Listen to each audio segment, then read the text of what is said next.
अली और चोर। एक दफ़ा का जिक्र है कि एक जोड़े के हाल लड़का पैदा हुआ और उन्होंने उसका नाम अली रखा। पैदाइश के वक्त बच्चा एक अंगूठे जितना था, लिहाजा उसके वालिदैन बहुत परेशान थे, लेकिन फिर ये सोचकर अपने आप को तसल्ली दी कि यही हमारे लिए खुदा की देन है और एक दिन ये बड़ा होकर मजबूत बनेगा। लेकिन साल गुजरते गए और अली बिल्कुल नहीं बढ़ा। वो अंगूठे की तरह छोटा रह गया। हर शाम रात के खाने पर माँ अपने बेटे को मेज़ पर बिठाकर उसके सामने एक छोटी सी प्लेट रख देती। अली के पास एक छोटा सा प्याला भी था जिसे उसकी माँ पानी के कतरे से भर दिया करती थी। घर वाले जब घर पर होते थे तो सब ठीक था, लेकिन माँ बाप अपने बेटी की वजह से शर्मिंदा थे, ये सोचकर कि अगर किसी ने उसे देखा तो वो नौजवान लड़के को छेड़ेंगे। इसलिए उन्होंने उसे घर के अंदर हमेशा नज़रों से पोशीदा रखा हुआ था।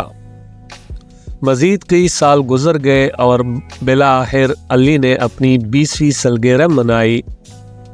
वो अभी भी अंगूठी की तरह छोटा था, लेकिन उसकी आवाज़ बहुत गहरी और बहुत बुलंद हो चुकी थी। दर हकीकत अगर कभी कोई उनके सामने बेटे को बोलते हुए सुनता तो वो समझता कि ये किसी बड़े आदमी की आवाज़ है।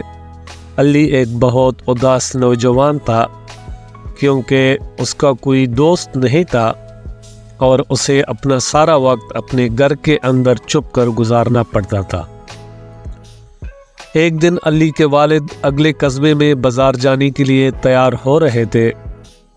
उसके वालिद ने रात होटल में गुजारने का इरादा किया, क्योंकि वो रात होने से पहले वापसी का सफ़र नहीं कर सकते थे।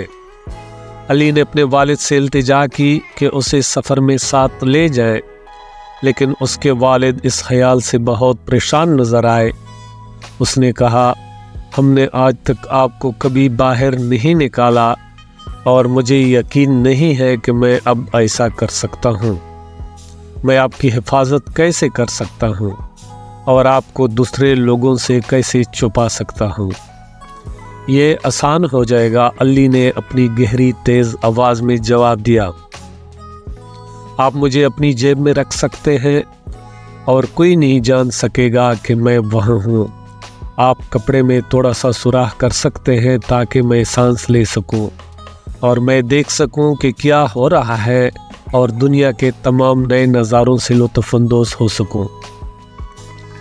अली के वालिद ने महसूस किया कि अली घर से निकलने के ख्याल से कितना पुरजोश था और इस वजह से उसने अपने अकलौते बेटे को न कहना नामुमकिन पाया। उसके वालिद ने अपनी कमीज़ की जेब में एक बहुत छोटा सुराख किया और अली को अंदर चढ़ने में मदद की। माँ ने सफ़र के लिए तेले हवाले किए और दोनों को बोसा दिया और उनके लिए नेक ख्वाहिशात का इजहार किया। फिर अली और उसके वालिद पड़ोसी शहर के बाज़ार की तरफ रवाना हुए। सारा दिन सफ़र करने के बाद अली और उसके वालिद सड़क के किनारे होटल पहुँचे। वालिद ने कहा, हम यहाँ रात के लिए एक कमरा हासिल कर लेंगे और कल हम घर वापस जाने से पहले सुबह सवेरे बाज़ार जाएंगे। मुझे यकीन नहीं आ रहा कि मैं होटल में ठहरूंगा, अली ने कहा। नौजवान बहुत पुरजोश था, क्योंकि उसने अपने सफ़र में बहुत कुछ देखा था और वो अपने घर के अलावा कहीं नहीं सोया था। अली के वालिद ने कमरे के लिए अदायगी की और रात के खाने की तैयारी के लिए अपना बैग सीढ़ियों से ऊपर ले गए। उसका वालिद सामान खोलने और नहाने के बाद और अली को अभी तक अपनी जेब में छुपाकर वो इस उम्मीद के साथ खाने के कमरे में चला गया कि शायद वो अपने छोटे बेटे के लिए भी कुछ खाने का सामान ले आए। फिर कुछ गैर मुतवक्को हुआ। जैसे ही तमाम मेहमान रात के खाने पर बैठे, चोरों का एक गिरोह होटल में दाखिल हुआ।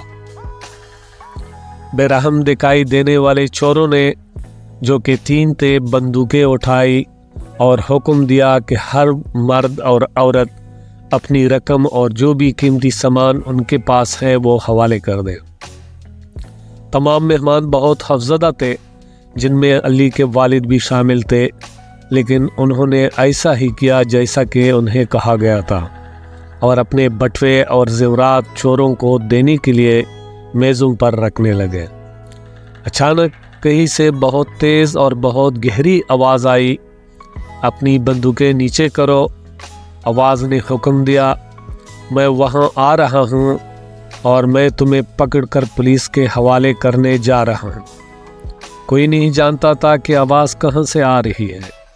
चोरों ने खाने के कमरे के चारों तरफ नज़र दौड़ाई, लेकिन कोई शहज़ तलाश न कर सके। आवाज़ फिर आई, इस बार पहले से भी ऊंची आवाज़ में, मैं तुमसे तुम्हारी बदमाशी का बदला लूँगा। मैं इस बात को यकीनी बनाऊँगा कि तुम कई साल जेल में गुजारो। चौंके चोर ये नहीं जान सके कि आवाज़ कहाँ से आ रही है, इसलिए उन्होंने खुद को बावर कराया कि इसका ताल्लुक़ किसी भूत से है, और अगर चोरों को पुलिस से भी ज़्यादा किसी चीज़ से डर लगता था तो वो भूत थे। अचानक चोर अपनी बंदूकें छोड़कर होटल से भागे और अंधेरे में गायब हो गए। अगरचे मेहमान होश थे कि डाकू भाग गए हैं, लेकिन वो भी भूतों से डरकर अपने कमरों में भागकर छुप जाना चाहते थे।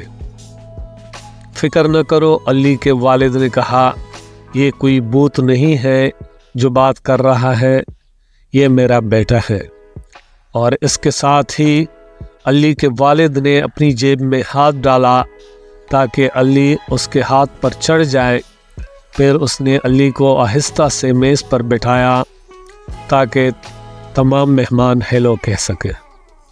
मुझे यकीन है कि डाकू वापस नहीं आएंगे, अली ने अपनी गहरी तेज़ आवाज़ में कहा। उसके चेहरे पर इस मुहमजुई की वजह से एक बड़ी परसकून मुस्कुराहट थी। मेहमान एक ऐसे लड़के से मिलने के लिए बहुत हैरान और बहुत मुतजस्सिस थे, जो अंगूठे से बड़ा नहीं था, लेकिन सबसे बढ़कर वो सब अली के बहुत शुक्रगुजार थे कि उसने उन्हें चोरों से बचा लिया, और उसके वालिद से कहा कि उन्हें इतना बहादुर बेटा मिलने पर कितना फ़ख्र होगा।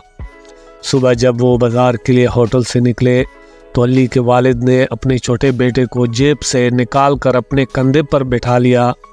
सारी सुबह बाज़ार में और फिर घर जाते हुए उसके वालिद को राहगीरों से अली का तारुफ़ कराने के लिए कई बार रोकना पड़ा, और उसने बहुत फ़ख्र महसूस किया और सबको बताया कि किस तरह उसके बेटे ने 3 चोरों से सबको बचाया था। इस शाम जब बाप बेटा घर पहुँचे तो अली की माँ बहुत परेशान नज़र आई कि अली उनके शौहर के कंधे पर बैठा हुआ है, क्या होगा अगर कोई उसे देख ले।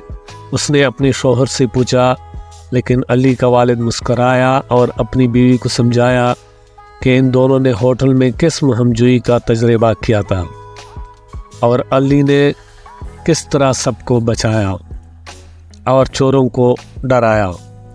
मैं अपने बेटे से शर्मिंदा हूँ, हमें इतने सालों तक उसे घर में छुपा कर नहीं रखना चाहिए था। हमें अली और इन तमाम चीज़ों पर फ़ख्र करना चाहिए जो वो करने के काबिल है। अली के माँ को वाकई बहुत फ़ख्र हुआ जब उसने अपनी बेटी की बहादुरी की दास्तान सुनी और वादा किया कि वो उसे कभी नहीं छुपाएगी या फिर कभी शर्मिंदगी महसूस नहीं करेगी। उस दिन के बाद से अली अंगूठे ने हमेशा अपने वालिदैन के कंधों पर सफ़र किया है। वो जहाँ भी जाते हैं और इसने बहुत से काम देखे और किए हैं और बहुत सी मुहमजुइयाँ की है। अल्लाह हाफ़िज़।